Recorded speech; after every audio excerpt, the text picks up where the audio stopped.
A avó tenta conseguir guarda de netos após pai ser suspeito de assassinar a mãe e ser preso em Massachusetts. Na Califórnia, autoridades auxiliam imigrantes a obter documentos importantes em meio a deportações. O Departamento de Segurança Interna pede 20 mil membros da Guarda Nacional para integrar o ICE. Paranaense leva o Nobel de Agricultura por aumentar produtividade e reduzir agrotóxicos nas plantações. E brasileira é selecionada para integrar um grupo de jovens líderes da ONU.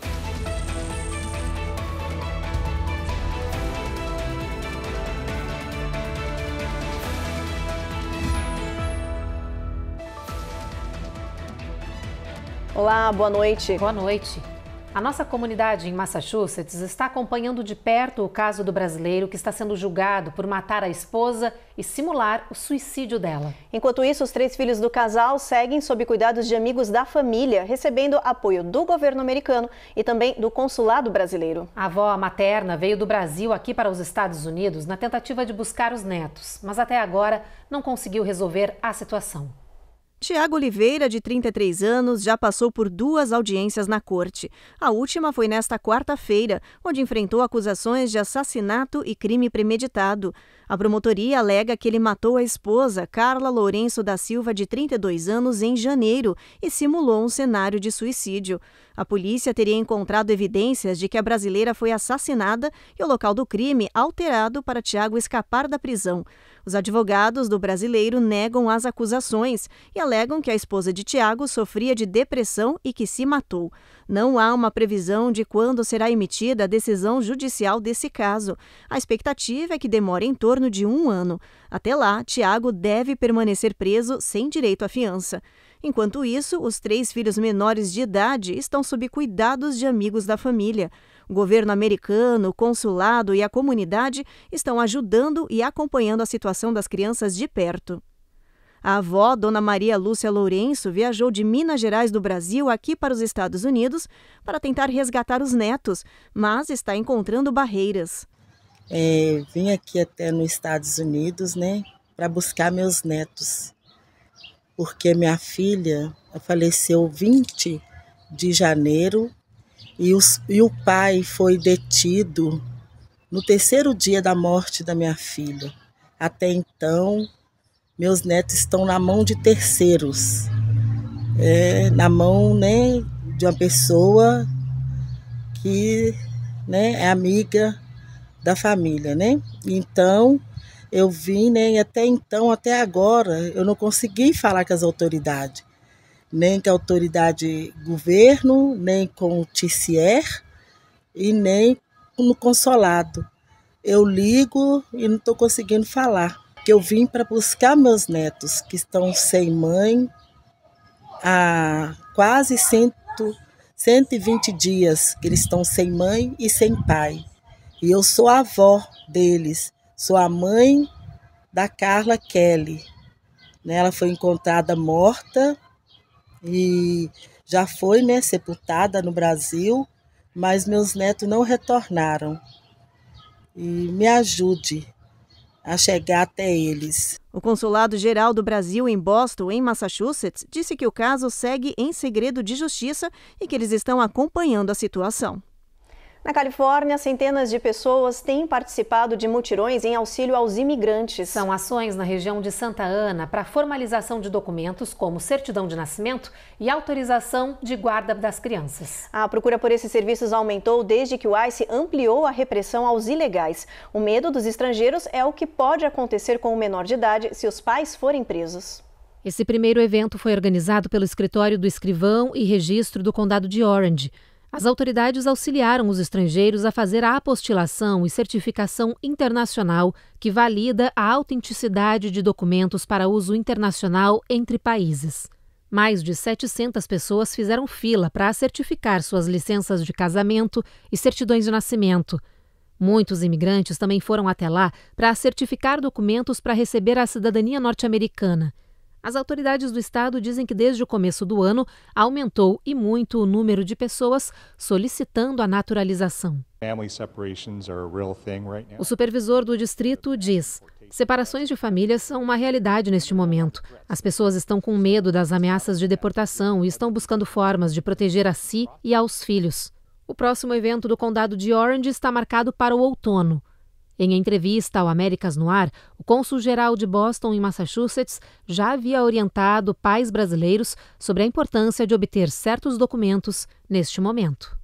É importante que todas as famílias brasileiras mantenham em dia sua documentação, especialmente o passaporte brasileiro, que serve tanto como documento de viagem e como identificação. Também é importante que vocês registrem no consulado o nascimento de seus filhos menores, não importa a idade deles. Essa é a garantia de que seus filhos possuam a nacionalidade brasileira e possam retornar ao Brasil sem maiores empecilhos. Ainda sobre as crianças, é sempre importante ter em mãos a autorização para a viagem de menores, dada a cada um dos pais ou ao responsável legal. Outra medida que é sempre bom lembrar e mencionar é que cabe às famílias brasileiras avaliarem se é necessário ou não fazer um planejamento familiar migratório, prevendo eventual autorização de guarda dos filhos aparentes ou responsáveis de sua confiança. O Departamento de Segurança Interna solicitou 20 mil membros da Guarda Nacional para ajudar nas operações do ICE. Em uma declaração, o secretário adjunto da agência disse que o pedido do departamento é para que os oficiais ajudem a cumprir a meta do presidente Trump de prender e deportar criminosos indocumentados. No início desta semana, a Casa Branca divulgou ainda que planeja deslocar centenas de funcionários federais, como os agentes do FBI, para também ajudar o ICE. A seguir, mãe é presa no Texas acusada de comprar arsenal para o filho que planejava um ataque. E em Maryland, bebê de 2 anos cai da varanda do 15º andar e sobrevive.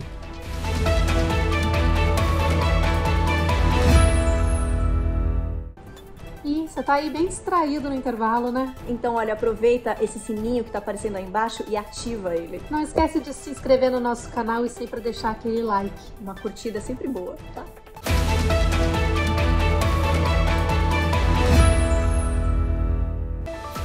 Mais de 8 milhões de nova-iorquinos vão receber cheques de reembolso da inflação. A governadora Kathy Hochul anunciou que não será preciso preencher formulários e que o dinheiro será enviado automaticamente via correio para os moradores. Durante a coletiva de imprensa, a governadora Kathy Hochul assinou um cheque simbólico de $400. Este é o valor máximo que os moradores de Nova York podem receber. O cálculo para cada pessoa receber o auxílio terá como base a renda anual e como o imposto de residente do estado foi declarado. Solteiros que ganham menos de 75 mil ao ano, por exemplo, vão receber $200. Já casais que ganham menos do que 150 mil dólares ao ano vão embolsar 400. Será um reembolso único para mais de 8 milhões de moradores do estado. Os cheques devem ser enviados a partir do outono, ao longo de várias semanas. As autoridades pedem que todos fiquem atentos à caixa de correio para um envelope como este que aparece na tela. For the last few years, with the price of everything going up, the little kids' clothes and the diapers and your kids' backpacks and A governadora explicou que o reembolso de inflação foi pensado para dar um alívio financeiro à população devido à alta dos preços. Ela disse que o estado arrecadou mais imposto sobre vendas do que o esperado e que decidiu repassar o valor aos residentes. Políticos da oposição criticaram a atitude da governadora democrata, alegando que isso seria uma manobra para agradar a população por conta das eleições do ano que vem. Por sua vez, Hochul declarou que o estado recebeu um superávit inesperado de $2 bilhões em impostos e que ela não poderia usar esses fundos em outros departamentos. Protect her citizens and fight like hell to put money back in their pockets whenever I can.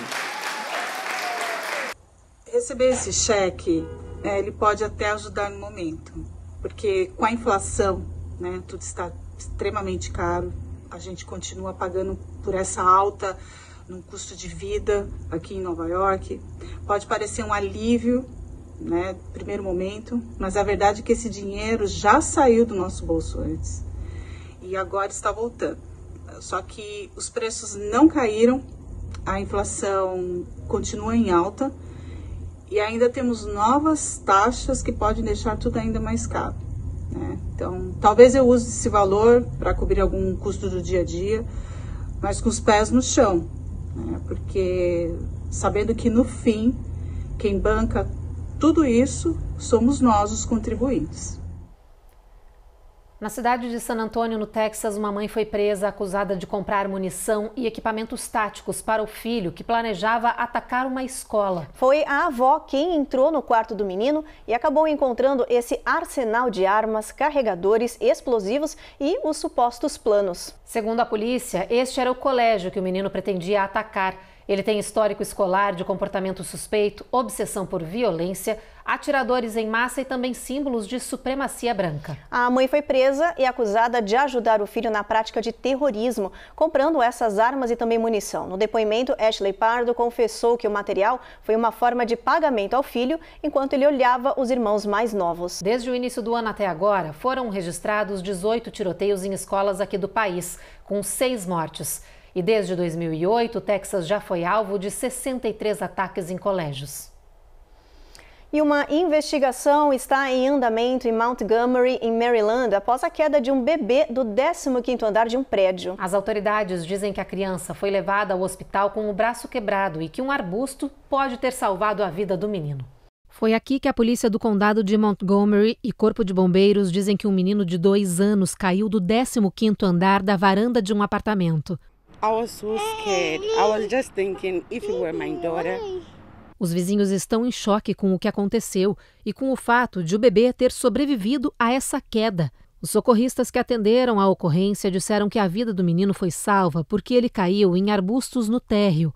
Ele foi levado para o hospital consciente e apenas com um braço quebrado. I'm shocked that this is even possible. O incidente ainda está sendo investigado e a polícia pede que a população não faça pré-julgamentos. Até agora, nenhuma acusação criminal foi apresentada. O FBI anunciou hoje que desmantelou uma rede de abuso infantil e extorsão online. Segundo a Polícia Federal norte-americana, o grupo tinha como alvo milhares de crianças em todo o mundo. Em nota, as autoridades disseram que um número assustador de adultos e crianças foram vítimas dessa rede criminosa ao serem enganadas a enviar imagens explícitas. Depois, elas foram chantageadas em troca de dinheiro. A polícia identificou vítimas nos Estados Unidos, Canadá, Reino Unido, França, Espanha e Itália. Os supostos líderes do esquema foram presos na Costa do Marfim. E como o país não extradita os seus cidadãos, eles vão ser processados de acordo com as leis de crimes cibernéticos do país deles. No próximo bloco, trens do estado de New Jersey param diante de massiva greve. E brasileira é selecionada para integrar grupo jovem de líderes da ONU.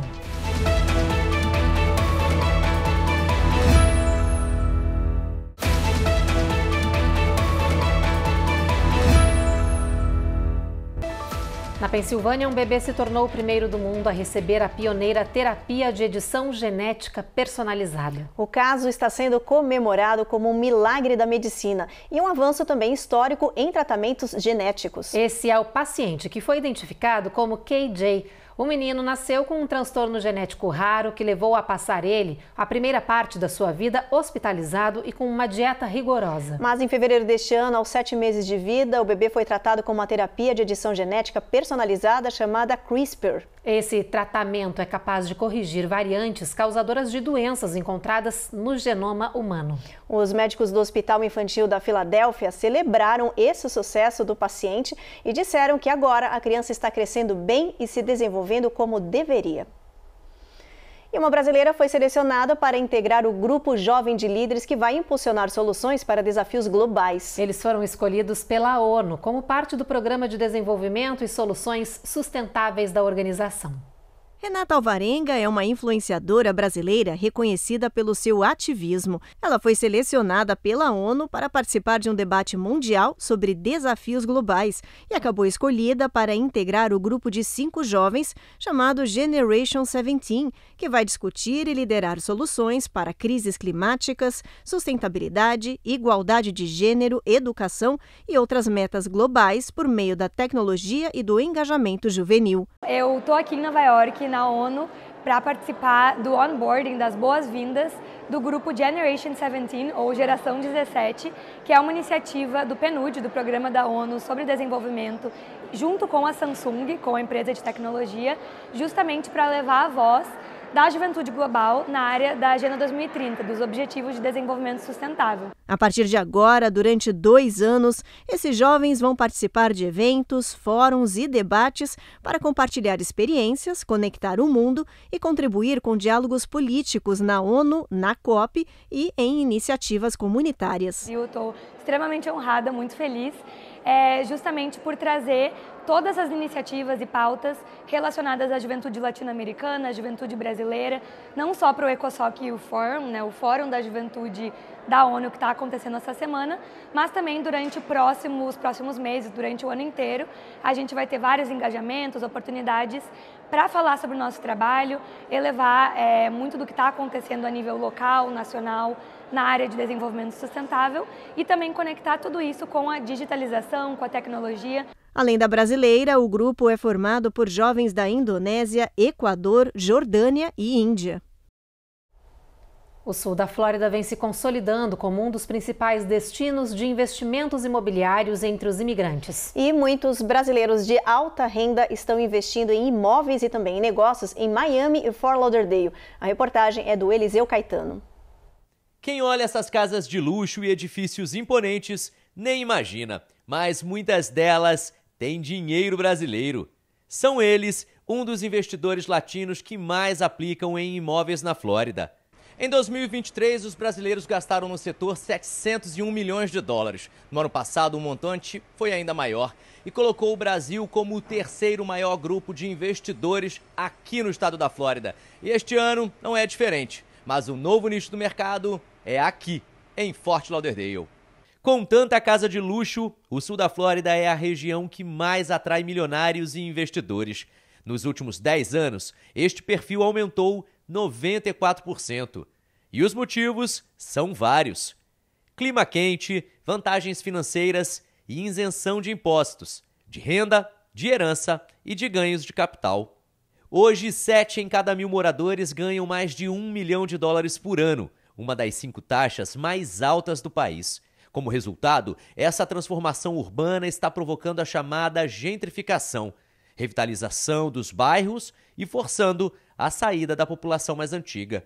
Os prédios mais antigos estão sendo comprados por grandes developers e alguns dos moradores estão vendendo com preço mais baixo perante as altas taxas de condomínio, taxas extras e também de seguro para esses prédios mais antigos. Todo esse processo de gentrificação também afeta outras cidades ao redor. Então, as outras cidades vizinhas também estão sentindo o poder desse movimento e esse efeito do crescimento acelerado de Miami.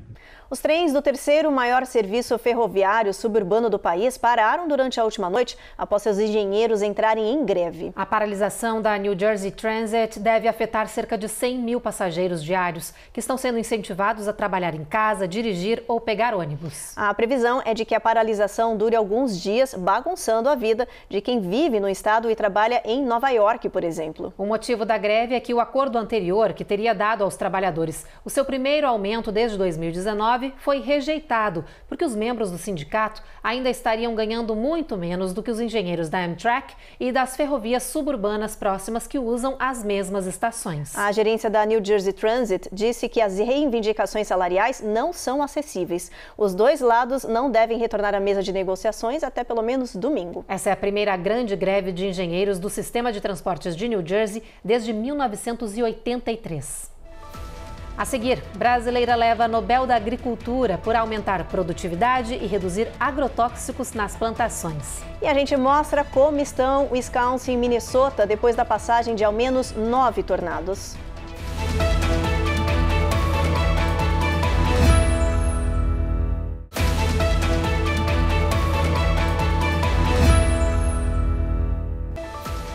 Pelo menos 9 tornados foram registrados em Wisconsin e Minnesota ontem. Centenas de pessoas estão desabrigadas nessas regiões que seguem em alerta.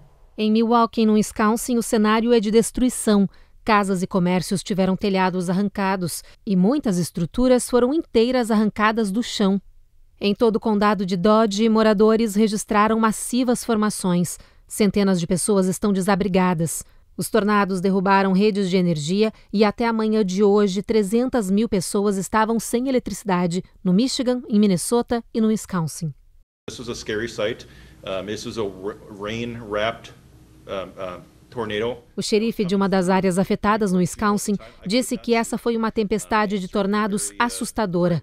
Segundo ele, por sorte, não houve vítimas fatais, mas algumas pessoas foram levadas para hospitais com ferimentos leves. Ao longo desta sexta-feira, o dia foi de reconstrução nas áreas atingidas pelos tornados. Não há previsão de volta à normalidade. E mais, esses estados seguem em alerta para a chegada de uma nova rodada de tempestade que é favorável para a formação de tornados. Milhões estão em alerta também nos vales do Mississippi e Ohio, no Missouri, Kentucky, Illinois e Arkansas. No Arizona, um grande incêndio florestal que recebeu o nome de Greer afeta o leste do estado. Mais de 9 mil acres já foram consumidos e os fortes ventos na região estão espalhando as chamas ainda mais. Com dificuldades para conter o fogo, os bombeiros já ordenaram evacuações e fechamento de estradas. Várias rodovias estaduais estão bloqueadas e os motoristas são aconselhados a consultar o AZ511 para obter atualizações. Abrigos para desabrigados estão sendo abertos em St. John's e Alpine. Esse incêndio florestal começou em 13 de maio e ganhou grandes proporções. As causas ainda estão sendo investigadas pelas autoridades do Arizona, que tem hoje cerca de 400 socorristas no combate a esse incêndio. Vamos dar uma olhada no mapa para a previsão do tempo para o final de semana aqui no país. Em Boston, previsão de trovoada e tempestade, assim como Nova York. Mesma situação na capital do país, com máxima de 90 graus Fahrenheit. Essa chuvarada continua até Atlanta e na Flórida o sol brilha bastante, com máxima de 100 graus na área de Jacksonville. Chegando em New Orleans, previsão é de tempo encoberto. Em Houston, volta a brilhar o sol, assim como em Brownsville, a máxima nessas regiões passando dos 90. San Antônio, a gente tem 99 graus de calor, sol brilhando o dia inteiro. Em El Paso, a máxima é de 92. Não tem previsão de nuvens nessa região também. Albuquerque, a gente já tem sol entre nuvens com máxima de 80, mínima de 53. Phoenix, tempo encoberto também com mínima de 63 graus. Los Angeles, o sol não vai dar as caras por lá. Já em Las Vegas, vai brilhar forte o dia inteiro. Não tem previsão de nuvens, mínima de 66. São Francisco, tempo encoberto, máxima de 64. E uma brasileira recebeu um reconhecimento internacional por soluções biológicas que reduziram os agrotóxicos e aumentaram a produtividade no setor agrícola. E por causa disso, essa paranaense ganhou o World Food Prize 2025. Esse prêmio é considerado o Nobel da Agricultura. A engenheira agrônoma e microbiologista Mariângela Hungria é pesquisadora há mais de 40 anos na Embrapa, a empresa brasileira de pesquisa agropecuária que é vinculada ao governo brasileiro. Ela venceu o Nobel de Agricultura e recebeu $500 mil pelo trabalho inovador realizado no setor.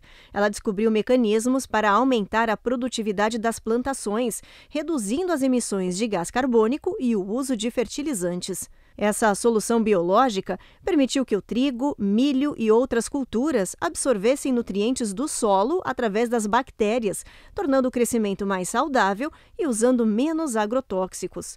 A World Food Prize Foundation, sediada em Iowa, elegeu a descoberta da brasileira como a mais importante do mundo. Ela vai receber oficialmente o prêmio no dia 23 de outubro deste ano, em uma cerimônia no Capitólio de Iowa, que vai reunir líderes mundiais nas áreas de ciência, nutrição, filantropia e agricultura. Agora olha só essa história que inspiradora. Uma universidade da Pensilvânia fechou uma parceria com uma ONG brasileira para os estudantes mergulharem no aprendizado sobre o meio ambiente lá no nosso país. Eles foram para uma ilha particular no Guarujá, litoral de São Paulo, em um espaço totalmente sustentável que pertenceu a um ex-aluno da Universidade Norte-Americana. A repórter Carla Marinho traz os detalhes dessa primeira viagem da turma ao Brasil. Foram 17 dias de uma jornada transformadora que uniu educação, sustentabilidade e muita troca cultural nas paisagens paradisíacas do litoral brasileiro. Este programa foi provavelmente o primeiro a visitar o Brasil, o primeiro em muito tempo.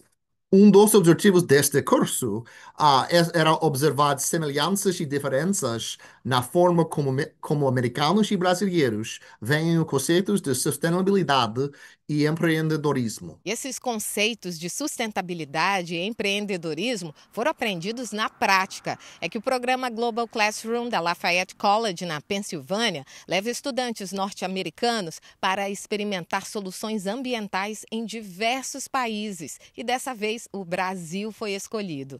Na primeira parte da visita, em São Paulo, a capital financeira do país, os alunos mergulharam nos processos urbanos de uma das maiores metrópoles do planeta. Mas o ponto alto da experiência foi longe da selva de pedras. A Ilha dos Arvoredos, no Guarujá, interior paulista, é um verdadeiro paraíso criado nos anos 50 por um visionário, Fernando Lee, ex-aluno da Lafayette College. Hoje o local é um laboratório vivo de sustentabilidade e se tornou o coração da viagem. Fernando desenvolveu a Ilha dos Arvoredos como o lugar para mostrar que a vida sustentável era uma possibilidade, um verdadeiro inovador.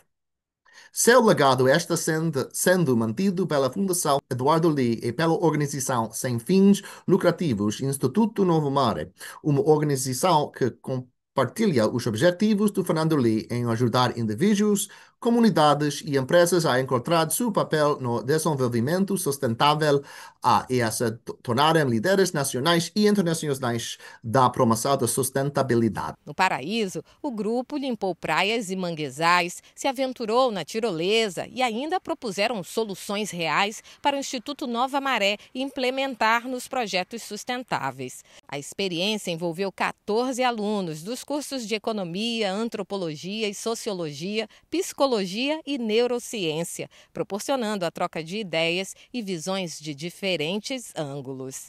Tiveram a oportunidade de conhecer a cultura brasileira sob múltiplas perspectivas, o que, para muitos deles, desafiou o que pensavam sobre o Brasil.